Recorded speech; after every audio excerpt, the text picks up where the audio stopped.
हरे कृष्ण। आइए आज के वीडियो में हम 21 सितंबर 2025 को लगने वाले सूर्य ग्रहण के बारे में जानेंगे। क्या यह सूर्य ग्रहण भारत में दिखाई देगा? यदि सूर्य ग्रहण भारत में दिखाई देगा तो सूतक काल कब से कब तक माना जाएगा? और सूतक काल माना जाएगा तो गर्भवती महिलाओं को किन बातों का ध्यान रखना होगा और कौन कौन से कार्य इन सूतक काल में नहीं करने चाहिए? इस साल वर्ष 2025 का दूसरा और अंतिम सूर्य ग्रहण 21 सितंबर 2025 दिन रविवार को लग रहा है। इस बार का सूर्य ग्रहण भारत में दिखाई नहीं देगा। जब यह सूर्य ग्रहण भारत में दिखाई नहीं देगा तो इसका सूतक काल भी मान्य नहीं होगा, क्योंकि जब ग्रहण दिखाई देता है तो जितने बजे से ग्रहण लगता है उसके 9 घंटे पहले से ही सूतक काल मान्य हो जाता है। लेकिन यह ग्रहण भारत में दिखाई नहीं दे रहा है तो सूतक काल भी मान्य नहीं होगा। इस वर्ष पितृ पक्ष की शुरुआत और समापन के अवसर पर आसमान में खगोलीय दृष्टि से अद्भुत संयोग बन रहा है। भाद्रपद पूर्णिमा यानी 7 सितंबर रविवार को पूर्ण चंद्र ग्रहण लगा। अब जबकि पितृ पक्ष का समापन अमावस्या यानी महालया के दिन 21 सितंबर को हो रहा है, तो यह दिन भी रविवार का दिन है और 21 सितंबर को आंशिक सूर्य ग्रहण लग रहा है।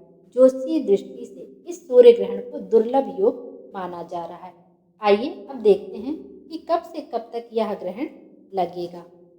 यह सूर्य ग्रहण 21 सितंबर 2025 दिन रविवार को रात 10:39 से शुरू होगा और 22 सितंबर दिन सोमवार को सुबह 3:29 तक रहेगा।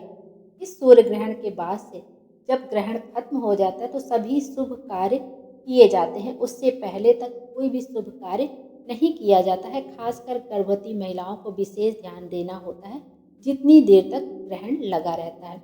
यह ग्रहण वैसे तो भारत में नहीं दिखाई देगा, लेकिन तब भी गर्भवती महिलाओं को कुछ सावधानी बरतने के लिए कहा जाता है कि जितनी देर तक यह ग्रहण आपका 4 साढ़े 4 घंटे तक चलेगा और आपको इस बीच में कोशिश करनी है कि आपको टहलते रहना है। जितनी देर तक यह ग्रहण लगेगा आपको जो कुछ भी बनाना खाना है आप 10 साढ़े 10 बजे से पहले ही बना खा लीजिए। उसके बाद कोशिश करिए कि आप कुछ काटिए पीटिए नहीं, क्योंकि जब हम कुछ काटते पीटते, जैसे आप कुछ सिलाई करते हैं या सुई से कुछ सिलते, तो उसका जो नकारात्मक प्रभाव होता है आपके बच्चे के ऊपर पड़ता है। और जब बच्चा दुनिया में आता है, जब जन्म लेता है, तो वह निशान उस बच्चे के ऊपर पड़ जाते हैं। और कोशिश करिएगा कि आप आलती पालती मार के बिल्कुल भी ना बैठे। कोशिश करिएगा कि आप चलते रहिए या बैठिए तो पैर को सीधा करके ही बैठिए। कोई भी चीज़ हाथ को टेढ़ा मेढ़ा मत करिए, उंगलियों को फोड़िए नहीं। मेन होता है कुछ आपको काटना नहीं चाहिए, कुछ सिलना नहीं चाहिए और हाथ पैर को बिल्कुल भी टेढ़ा करके नहीं बैठना चाहिए।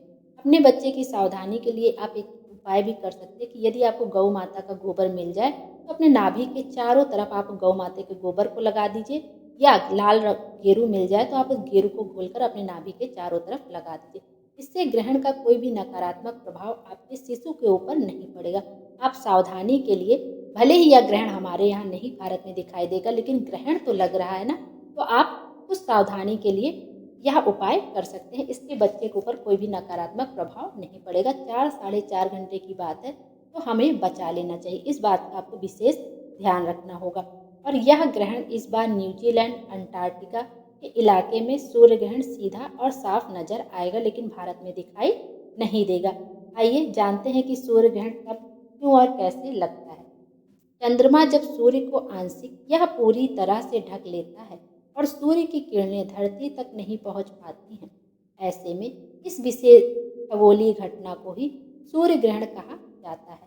आकाश में होने वाले घटनाक्रम में सूर्य को आंशिक रूप से जब चंद्रमा ढकता है तो इसे आंशिक सूर्य ग्रहण कहा जाता है। चंद्रमा अगर सूर्य के मध्य भाग को ढकता है और सूर्य एक अंगूठी की तरह दिखने लगता है, जिसे विज्ञान की भाषा में वलयाकार सूर्य ग्रहण कहते हैं। और जो 21 सितंबर को आपका सूर्य ग्रहण लग रहा है वह भी आंशिक सूर्य ग्रहण ही है। पितृ पक्ष से संबंधित जितने भी तर्पण श्राद्ध वगैरह करने हैं तो आप आराम से कर सकते हैं, क्योंकि जो ग्रहण है वो सिर्फ आपको बचाना है, क्योंकि हमारे भारत में यह ग्रहण दिखाई नहीं दे रहा है। तो विशेषकर गर्भवती महिलाएं कुछ देर के लिए बचा सकती हैं, 4 साढ़े 4 घंटे के लिए। लेकिन जो पितृपक्ष का आपको तर्पण श्राद्ध वगैरह करना है आप निश्चिंत होकर कर लें, क्योंकि वो सब सुबह ही कर लिया जाता है और यह ग्रहण रात में 10 बजे से लग रहा है और उसका कोई प्रभाव हमारे भारत पे पड़ने वाला भी नहीं है। तो आप कोई भी पूजा पाठ वगैरह सब अपना अच्छे से कर सकते हैं। यह थी आज की जानकारी। उम्मीद है आपको अच्छी लगी होगी। Thank you.